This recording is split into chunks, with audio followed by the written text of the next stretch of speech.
All right, got another comparison video for you guys today, and we are going to look at Phoenix versus Denver. And rather than have me kind of go through the entire video myself and just talk about my opinions on it, I wanted to bring in one of our channel partners who is actually living up in the Denver area, have him kind of discuss his opinions on it as well, kind of go through this back and forth and really give you like a full conversation in depth about what it's like to live in both places, the good, the bad, the pros and cons, everything that you could potentially think of, and hear it from people who are actually living in both areas.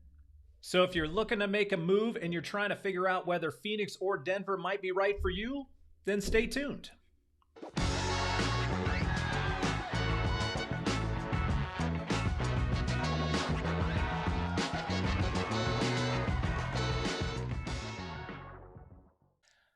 What's up, everybody? It's Greg Corbett with the AZ Lifestyle Group right here in Phoenix, Arizona. If this is your first time to this channel and you're looking to find out everything you need to know about what it's like living in and or moving to the Phoenix metro area, including comparing to Denver, then make sure to hit that subscribe button and click the bell so you can be notified whenever we post a new video. We are helping people from all over when it comes to finding the best places and neighborhoods to live here, and we absolutely love it. So if you're even thinking about making a move and you need any assistance whatsoever, give us a call, send us a text, shoot us an email, however you want to get a hold of us. We got your back when it comes to moving to the Phoenix Metro. All right, so joining me right now is Patrick Sukup with Sukup Real Estate Services. He also runs the Living in Fort Collins YouTube channel. Patrick, what's going on, man? Hey, thanks for having me. Looking forward to it. Yeah, no, I think this will be fun. So obviously, we're talking Phoenix versus Denver, but with Fort Collins being close by, I think you can speak to Denver as well. I think there are a lot of things that we can get into that I think people would like to hear as far as just lifestyle between what it's like in the Phoenix market versus the Denver metro and Fort Collins, that type of thing. We're going to kind of go through a few questions. I'll kind of lead this one here and kind of ask a few questions. I think it'll feed into what people really want to know about, and we'll have some fun with it. I don't think it's a sales pitch either way on either town. It's just trying to guide people on what's better. So hopefully we can have a little fun with it. But the first thing I wanted to ask you was, when you just think of Phoenix versus Denver and Fort Collins in general, like what's the first thing you think of? Yeah, so I've been to Phoenix a few times, got some family that, have property down in Scottsdale. So I've visited, as I know you got great experience in Northern Colorado yourself. So it'll be a really fun conversation that, we can kind of parlay off of each other's brief, or not brief, but, minimal knowledge of each individual market. For sure. But when I, first think about it, Phoenix is so sprawled out, and it's just this huge community, and as is Denver, with different, Aurora, Centennial, just different Greenwood Village, just all over the place. And then up north, you got Fort Collins, and just two communities that have, millions of people plus. Obviously, Fort Collins is much smaller than that, but, major metro, professional sports teams, high tech scene for both, and growing, pretty quickly on both sides. Well, it's interesting too, because like Fort Collins is probably just an hour outside of Denver. So it's not like, even though it's probably not considered part of Denver Metro, it's pretty close. And so anybody who's considering making a move to Denver, I think probably you would want to have Fort Collins on your radar as well. And, I think a lot of this might have a little focus on Fort Collins, number one, because I grew up there and I like to talk about it. Obviously, Patrick's based out of there too. But I think for people who are looking at Phoenix versus Denver, you're gonna get the same idea from this video on what we're talking about. Definitely. Well, even just this year, I had two clients that they looked to Fort Collins, but actually ended up going to Denver for one reason or another. One client was that they were going to go be on the board of directors for an arts college out in Denver. So that area in Highlands Ranch made more sense for them than Fort Collins. And then the other was just, they kind of wanted a more active scene. Fort Collins is definitely more laid back, slower paced type feel, whereas Denver, you're going to Rockies games on a Thursday night because it's only a few blocks away from you.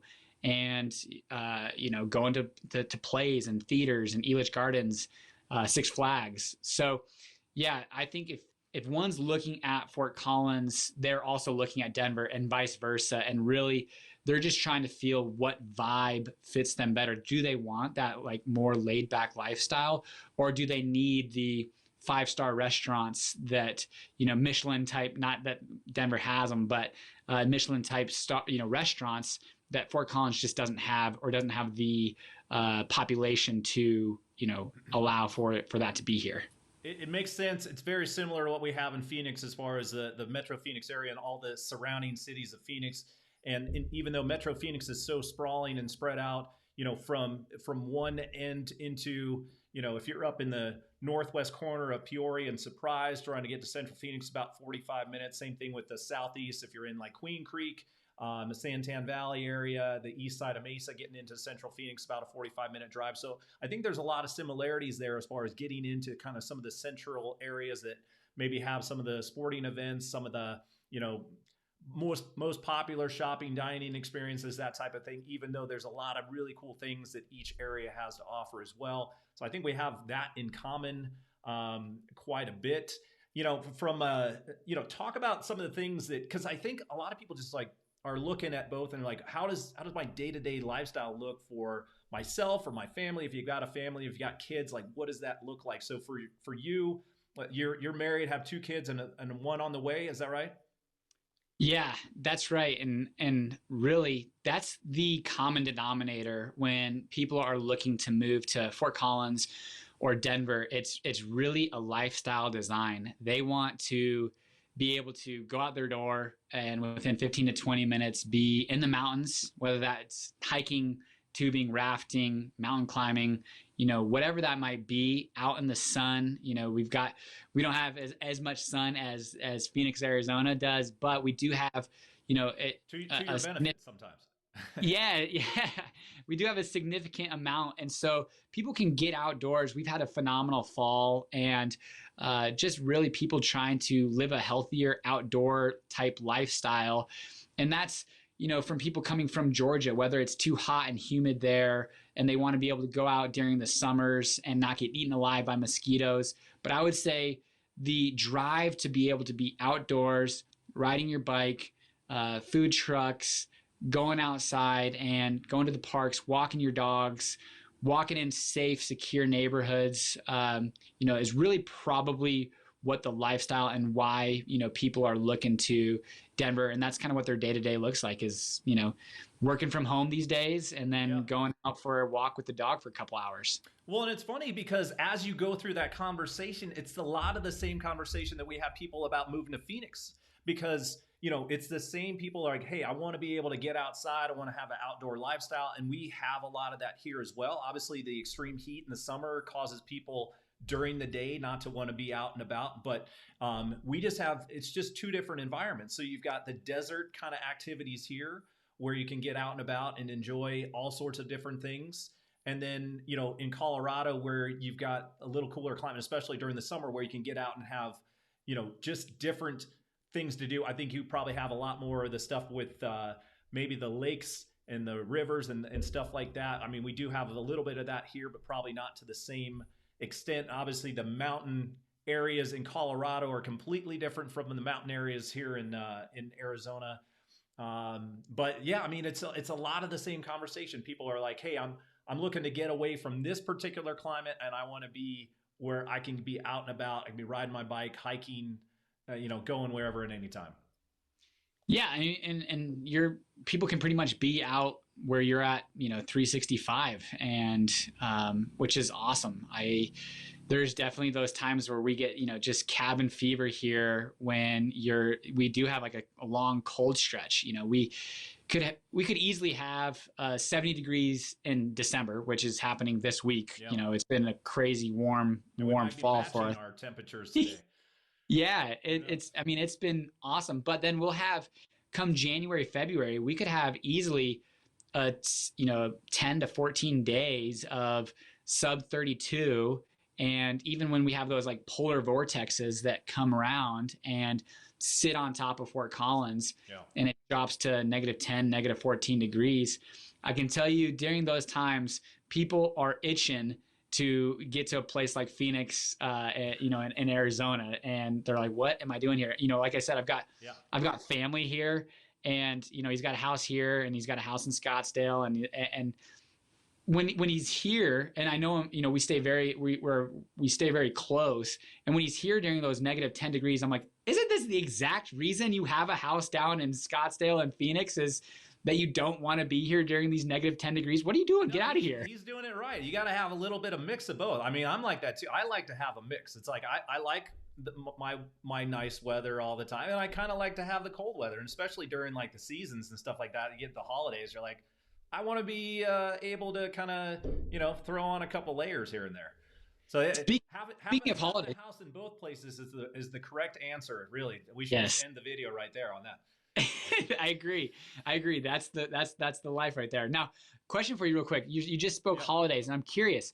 So with Christmas coming up and the different holidays that are coming, does it are you guys able to easily get into the spirit with it being 75 degrees, 80 degrees, or how does that look for you guys? Yeah, so it's a great question. I actually did a video on this recently too, because when I moved from Colorado, growing up in Fort Collins, moved down here like my junior in high school, like the first, I think the first year or two, and it depends on where you're at in your life when you make the move. But so if you've had the majority of your life where you've been stuck in snow and cold climate forever, and you're kind of coming into Phoenix and it's sunny and warm, I don't think you care. I think you love it. You're like, I don't care about the seasons anymore. It doesn't matter. But for me, I thought it was interesting because I missed the seasons. I missed that the fall colors. I missed that air scent where you just know that first snow is coming. There's certain Oh things yeah, that I really you're missed right. when I moved down to Phoenix, and then Thanksgiving and Christmas and what I was like, it doesn't feel like it to me at all. Like it just didn't feel like the holidays.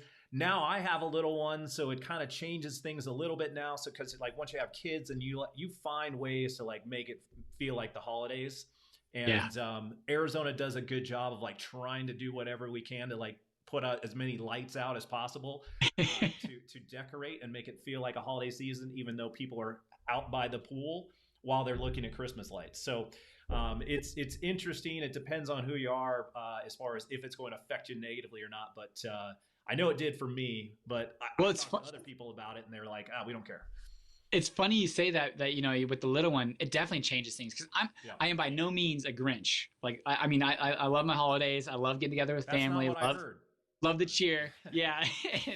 But we're going to California because that's where my in-laws live. And we're going to California. We leave on the 22nd, get back like the 29th. And I was not going to put up any Christmas decorations. I was like, why? We're not going to even get to enjoy it on Christmas Day. And my wife looked at me like, I don't think you even have a choice. We're putting up Christmas lights around the house, and we are doing a Christmas I tree. swear that's a movie, isn't it? Christmas with the Cranks or something like that. I swear I saw that movie. You're right. Actually, that is a movie, and so we got Christmas lights up. No injuries, no bad feelings, nothing like that. So we're all good. Yeah, no, it's different now. I will say this: like once January 1 hits, New Year's hits, that's like when it's the best here, because you don't care about the holidays anymore. The weather's perfect. Like everybody else, like it seems around the country is dealing with the coldest weather, the snow, they're buried in something, they're dealing with all sorts of crazy storms. And when you don't have the holidays to think about, it's like, well, I don't care about how the weather, I just want it to be nice. So that's where it gets really awesome, is January, February, March here. So what brought you to Phoenix? Like what drove you to move to Phoenix? Yeah, I mean, I came down due to a random family situation, and I just stayed here. It just became a home for me, and I grew to love it. I still love to travel. I still like to get to places like Colorado.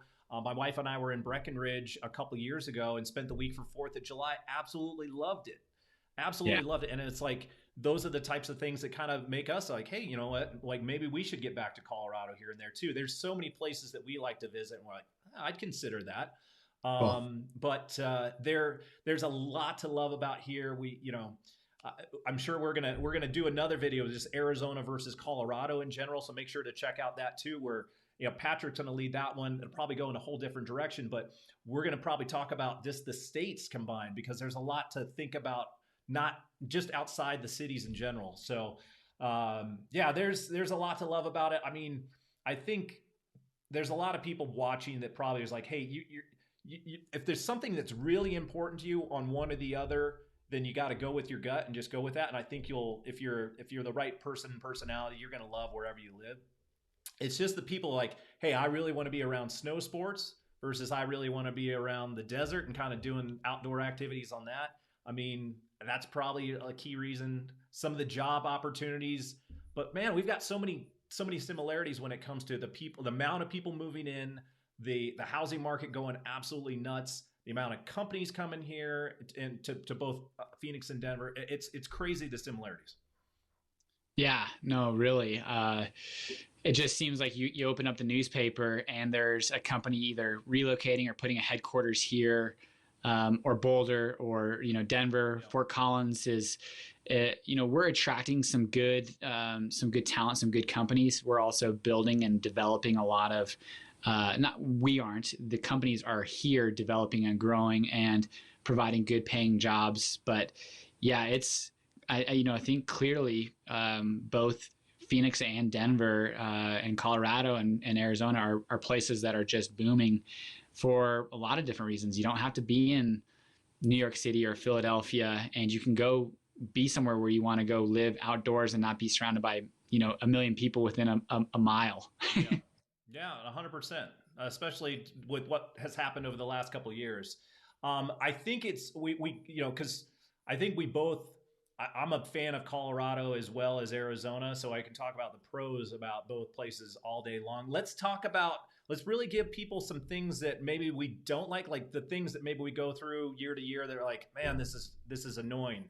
Anything on your end that you just like, you have to warn people about when it comes to Colorado or in Denver, Fort Collins in general.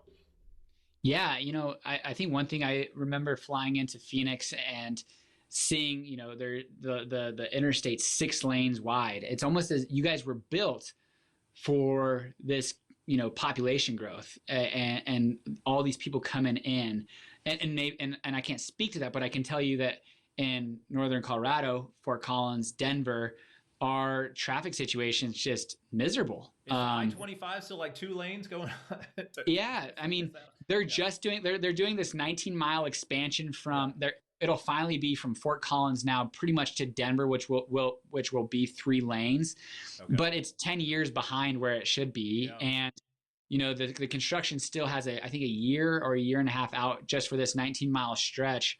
But then even, I've got a good buddy who's got a retail down in Greenwood Village, and he won't leave his house here in Fort Collins until about 9:30, 10 o'clock, just because he's like, I'm not leaving at 7 a.m. to go meet, in hours of traffic to get to the office or the retail at the same exact time that I would have. So I would just say that one thing that Denver and, Fort Collins are struggling with is this rapidly growing population and the traffic that comes with it, and the housing demand that isn't there, that's, skyrocketing these prices. Is it's definitely, I would say, teetering on a con right now is this population growth, but specifically the traffic. Yeah, that makes sense. That was one thing we noticed when we were there a couple years ago. I was greatly surprised at how crazy the traffic was driving anywhere around in Denver, and even getting up into the mountains. And too, I mean, it was pretty crazy. And I mean, we have our traffic problems here, but like you said, I think,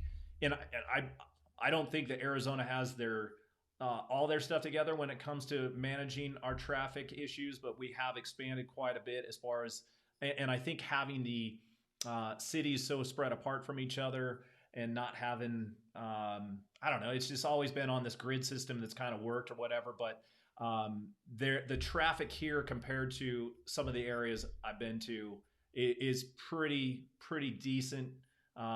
It's not ever perfect, and there's definitely times and places where you can find some bad traffic, but in comparison, I think we typically end up being in a better spot. Well, if you're driving up to like Breck or Keystone or Vale, and you're leaving on a Friday afternoon, good luck. And coming back on a Sunday Yeah. afternoon after the long weekend, like, Yeah. I mean, I'm more of a steamboat person myself, and I'll take the Pooter Canyon because for me, even though it's a twisty, windy road, it's gorgeous. One, but Yeah. two, there's no traffic, and the slower drive with the scenery makes up for not having to deal with bumper to bumper. For So sure. I don't ever touch that I-70, especially on a Friday afternoon during ski season. Yeah, smart. At least Yeah, you have a couple options. It's nice to have like a scenic route that you can go to. Some of definitely. the other areas that we have, there's maybe not as many options, but and then, I mean, weather-wise, like, because I think from a Phoenix perspective, I think that the biggest con in my mind, which everybody talks about it, is the summers and the summer heat, and just kind of you can get outside if you've got a pool, you're going to spend a lot of time in your pool. But it starts to wear on you during the summers, especially when everybody else around the country, obviously, again, people, I joke about this a lot because people complain that I complain about the weather in Phoenix, but they're like, hey man, it's awesome like so much of the year, and you're complaining about the summer. And I'm like, well, it is what it is. But I like being able to take my kids to nice places during the summer when they're not in school, and that's the Sure. challenge in Arizona. Oh, I wouldn't even have, it's, yeah, especially I wouldn't even have thought about that honestly with kids, because kids are out during that time. So there would be some desire to go spend some time outdoors. And Can't go to the park. I mean, the parks are just like blazing hot. Like everything is, it's just not comfortably. It's everything you try to do is inside where there's air conditioning, and just kind of limits what you can do if you're staying in town. And it obviously gets a little bit more costly because everything you try to do is like, hey, well, you got to go to this spot and you got to pay to get in and that type of thing. Yeah, I mean, before kids, it's like you just drank by the pool all day and during the summer. You're like, that's yeah. great. But Now, on one thing, actually, I never even thought about this because Colorado doesn't have. They asked me if they were coming from California. They moved here from California, and they were asking if there was anything specific that they had to do with like the oil that they put in their cars, because like they had some friends that were in Wisconsin that had to put a certain type of oil in their car so that different parts of their vehicle didn't freeze. And I was like, I've honestly never even heard of that. Now, is there anything that you need to do in Arizona with like the heat, that like a specific tire that doesn't like melt on the roads, or is there anything, or is that not, it no, doesn't I get mean, that? I don't think there's too much. I mean, it does make it pretty easy from a car main. I think. I mean, obviously, if you're the car being left out in the heat, it's going to deteriorate the car a little bit easier. So if you don't have a garage and you got a car that sits outside, and the sun just beats down not only on cars but anything you leave outside. It's the life of that, whatever you have outside, whether it's your outdoor, patio furniture, or anything you got outdoors that just takes a constant beating from that sun. Yeah, that's going to be an extra cost of replacing those items every couple of years after the sun just does some damage to them. So, yeah, that's Gotcha. definitely something to consider. Man, I'm trying to think. I'm trying to think of other things, cost wise. I think one of the good things, and this kind of goes back to your traffic situation and talking about it, we don't have toll roads here, and I know you guys have the toll roads there. I don't know if that's a huge cost. I was doing a Denver, or not Denver. I was doing a Colorado versus Texas, and talking about how much the toll roads cost were and what they were paying over there. It sounded like it was a massive amount of money for some people for paying for toll roads. I don't know if you've had to deal with that. Yeah, I mean, if you're taking it on a daily basis, like there you have the E470 pass, which if you're taking, especially if you're taking it on a daily basis, you absolutely have to be signed up for that, because it's basically double if you aren't signed up for that pass. But actually, they'll have their first reduction. I just read this. They'll have their first reduction coming into 2022, and a pretty decent reduction. But like you could assume, like for me going to the airport, I've got to go through two tolls on E470. Yeah. So it's basically like $6 or $7 going there and $6 or $7 coming back. So an extra $15. Yeah. But like there's no traffic. So rather than going all the way down I-25 and then east on I-70, don't have to deal with traffic and save probably, I think anywhere from like 10 to 15 miles. So Yeah. you won't save a ton of gas by any means, but it like the Probably headache of like not. 30 to 45 minutes worth of time though. Yeah, I mean, definitely. Yeah. It was a game changer for us when E470 came in, And but like on a daily basis, you're absolutely going to want to get the pass, and could get expensive, and it's something to where, yeah, your cost of living is going to have to take that into consideration, especially with gas prices recently. It's like shit. Like, What do you guys do with gas prices right now? I mean, I think everybody's going crazy. There's lots of everybody's up in arms about gas prices right now. But what are you guys paying like regular premium like around there right now? 330 for like regular unleaded, and then you'll go up to 340, 350. But comparatively to a year ago when it was like Yeah. 225, it's a pretty decent little price tag. And for me, I've got a truck that's got 35 gallons, so it adds an extra 30, 40 bucks each time I fill up. And I'm filling up twice a month, so like I'm not too much, but still an extra 70 bucks a month. Over a year, that's an extra $800. So Do it's you a still have lower relatively. prices? I mean, I was at one pump the other day because I usually go to Costco to get my gas, where you can save a little bit. I think it's probably like 350 for regular, about $4 for premium right now just at Costco. But I went to one right down the street from my house. It was 480 for premium, and Oh, I've never seen that here. I'm like, am I in California right now? Because this doesn't seem seriously. right. I can't Has imagine what it, they're paying in California right now. man, yeah, has it always been kind of a premium state as far as like for gas, or is that just kind of like a new, something kind of new that Well, as far as how much it is, just as like comparatively to Colorado? Because I always thought, yeah, like Colorado was one of the more expensive states, and then California was the most yeah. expensive state. But it sounds like maybe Phoenix is a little bit of a premium right now. I Um, mean, we're probably in the middle, I would yeah, imagine, but it sounds like we're more expensive than what you guys are paying right now, at least here in the Phoenix it's and area. Yeah, it's been changing so fast. Honestly, it's like, yeah. I man, mean shoot. that's I think a month ago it was probably 50 75 cents less per gallon, so it's rapidly changing quite a bit. But we'll see how far it goes with all this inflation.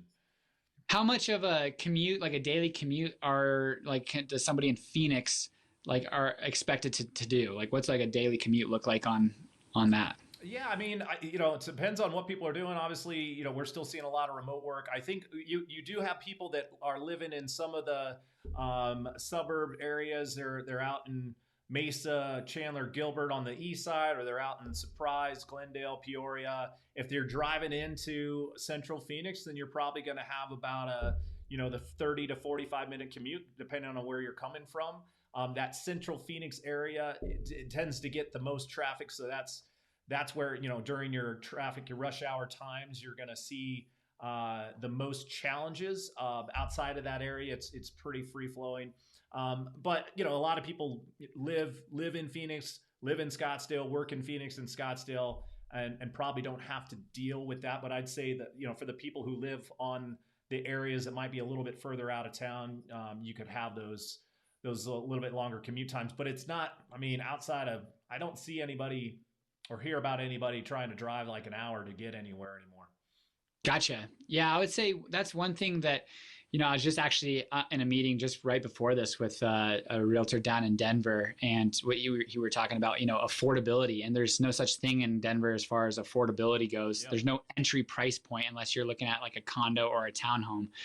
And so people are going out to Erie or Broomfield or down further south to Colorado Springs or up north to Fort Collins to get a more affordable single family detached home. But then they're, replacing that with having to, make that daily commute. Fortunately, remote work has taken effect, and whether that's like, all right, you're going to only have to go into office 2 days a week or 3 days a week and work from home 2 or 3 days a week, but still, yeah, that affordability factor is definitely an issue and a thing here in Denver, especially if you're a first time home buyer. Yeah. Those millennials that are coming in to buy, well, you're either buying a townhome condo or you're looking out at the burbs, anywhere from 30 to 45 minutes out minimum.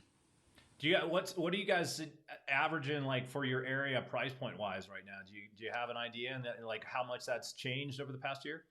So I can only speak to Fort Collins on that, but we're about 20%, 22% above where we were about a year ago. We're at Yeah. about 530 to $550,000 Yep. median price point for a single family detached home, Yep. which it was not even, it was probably 2019 that, me and my dad, we invest, and we were talking to each other, and we were thinking that that $500,000 was just going to be this barrier, and we weren't going to be able to overcome this barrier of $500,000 for years to come, just based off of what type of incomes people here in Fort Collins and Northern Colorado were generating. It ultimately gets down, can you afford that Yeah. mortgage? But we got hit with 2020 and put the real estate market on booster rockets, and all of a sudden we're seeing 530 to 550. Yeah.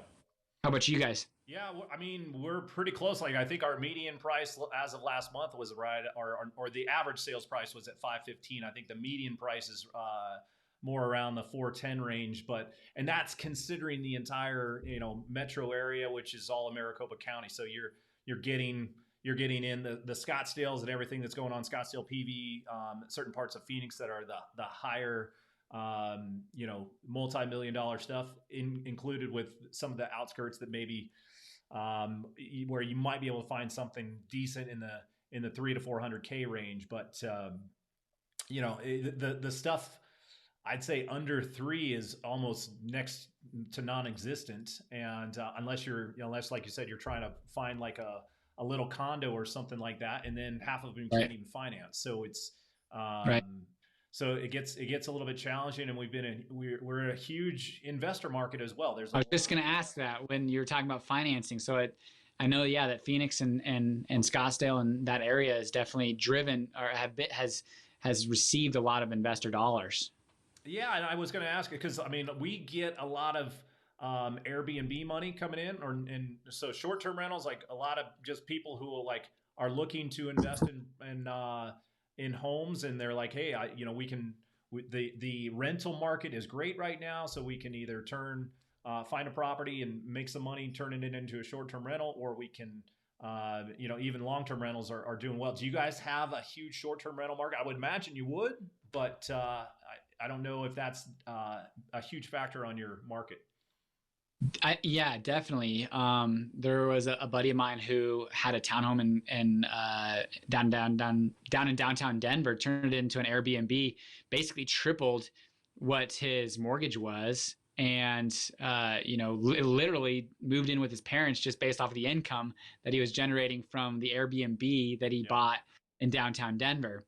Now in Fort Collins, we had an ordinance put in about 3 years ago, because I was actually operating 3 of my own personal rentals as Airbnbs, and they were great. But I wish I would have had the foresight to know how in demand they were going to be. Yeah. But the juice wasn't worth the squeeze for me, because I was actually operating the Airbnbs at that Yeah. time, which was, I was younger and A dumber. lot of work. Yeah, a lot of work. And but they put this cap on Airbnbs to only specific zones, which are really just commercial zones in Fort Collins. Okay. So there's such a limited amount in supply.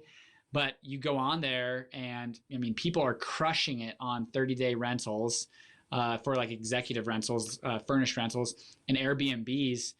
Shoot, you really got to want the area and the vibe. You might get a little bit of a discount for that Airbnb if you're going to put 6 people, sure, but otherwise staying in a hotel is, the Airbnb used to be like an affordable solution to offset, the hotel cost, but not anymore.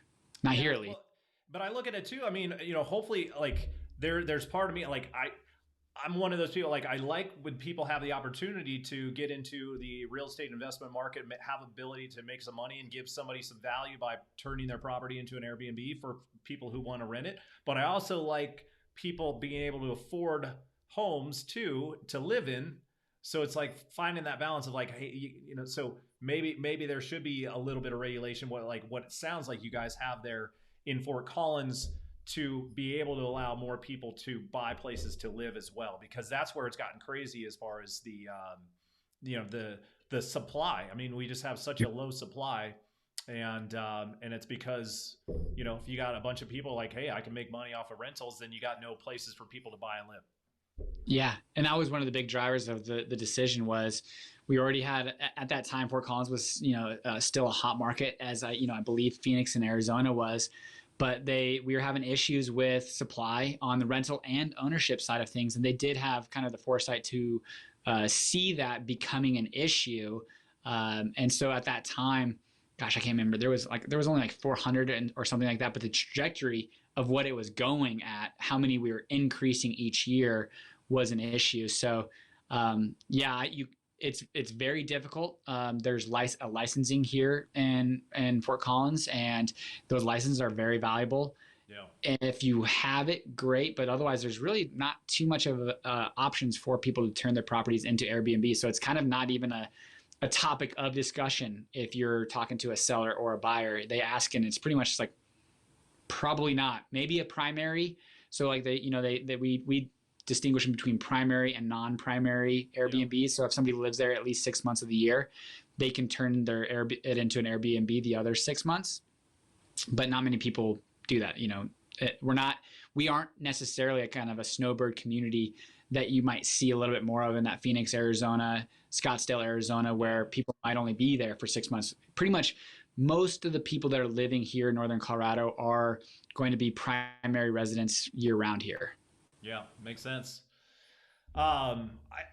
We could talk for a few hours, I'm guessing, but I want to kind of wrap this all up and kind of really kind of dial in. And for those of you who want more information, we're going to have a second video talking about Arizona versus Colorado. Make sure to check that out if you want to get more information from us. But Patrick, like, what do you think the best for people that are kind of comparing Phoenix versus Denver? What would you recommend checking out? Any resources? Obviously, they should give us a call and kind of talk to us. We could talk you through it. But anything you recommend? The biggest thing that I would look at is, are you going to be able to provide, yourself an income to be able to afford the housing? Really, the other day-to-day cost of living aren't too bad. We just discussed gas was a little bit less expensive than, in the Phoenix area. Grocery, shopping, restaurants, all of those utilities, all those different things really aren't too bad. Or property taxes, insurance, it's just not too bad if you can overcome that housing cost of renting and or owning. And so the biggest thing that I would discuss is am I moving because of a job or relocation? And is that income going to be sufficient enough to supply me the ability to, one, put a down payment down and afford the monthly mortgage? Or two, if I'm remote working, does that job, income, remain the same? And I'm seeing a lot of people who are coming from major metros, California, New York, Florida, Boston, Seattle, who can afford these houses easily, but others that are coming from the Midwest who maybe can't afford because whether their just incomes aren't big enough. So I would just say the biggest thing that I would discuss with myself is, am I going to be able to have the same type of lifestyle or better lifestyle just based off of the cost of living? Yeah, it used to be where so many people could come to probably either one of our areas, and you would get maybe a little bit better lifestyle for a little bit more affordable. That has shifted quite a bit. I think that shifted in almost every market, and right. We just happen to be in two of the ones that have had the craziest the last couple of years. So I mean, it's been an eye-opening experience for all of us and that type of thing. But we live in markets that have a lot of desirable things, and so I can understand why people would want to look and compare both.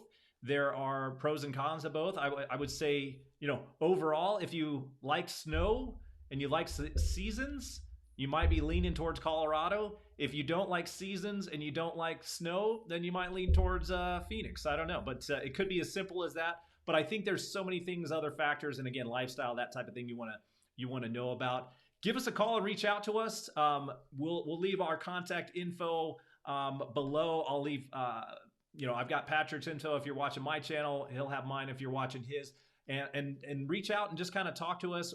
We'll talk you through it. Our goal is to help find the right area for you and your family, what's good for you. We're going to try to guide you guys when it comes to that. Patrick, anything else you want to say before we sign off? No, man, I appreciate it. And I'm looking forward to the next video. And again, ultimately providing value. I think that's the biggest thing is letting people decide for themselves. Is it a good fit? And I think it would be a great time talking to you about, Arizona a little bit more, what you can and cannot expect. Or like we said before, you just buy a place in both areas if you can afford to do that. Perfect. All right, Patrick, Thanks again. You guys will see you on the next video.